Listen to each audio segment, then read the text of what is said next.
وہ بے حد خاص تھا لیکن مثل عام رہتا تھا، بہت ہسمکھ سا بیلی تھا، بڑا دلبر سا انسان تھا،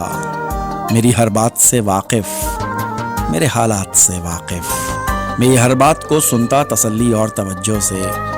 بہت اپنائیت سے، پھر وہ اچھے مشورے دیتا، میری بے ربط باتوں کو وہی ترتیب دیتا تھا، زمانے میں نبھانے کا مجھے وہ حوصلہ دیتا، اسے جب بھی کبھی دیکھا ہمیشہ مسکراتا تھا، کبھی اپنے بارے میں کسی کو نہ بتاتا تھا، ہاں تنہائی میں زیر لب وہ شاید گنگناتا تھا، میرے دریافت کرنے پر وہ ہنس کے ٹال دیتا تھا، وہ پراسرار سا انسان نہ جانے اس طرح کیوں تھا، مگر جیسا بھی تھا لیکن مجھے اس کی ضرورت تھی کہ الفت تھی یا پھر شاید محبت تھی۔ پھر ایک دن سردیوں کی شام میں ہم ساتھ تھے کچھ پل،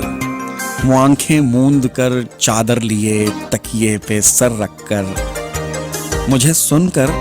تسلی دے کے جانے کی اجازت دی، مگر اس پل وہاں رک کر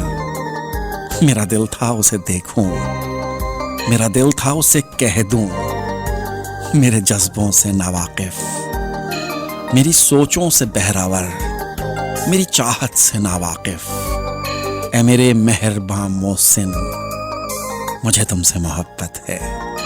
فضا خاموش تھی، جن کی تپش محصور سا منظر، یہاں دھڑکن کی سوزش اور وہاں مدھر سی سرگوشی، وہی مدہوش کرتی گنگناہٹ ورد تنہائی، میری سوچوں سے ناواقف، میرے جذبوں سے ناواقف، جسے میرا پتہ نہ تھا، مجھے اس سے محبت تھی، مجھے اس سے محبت تھی۔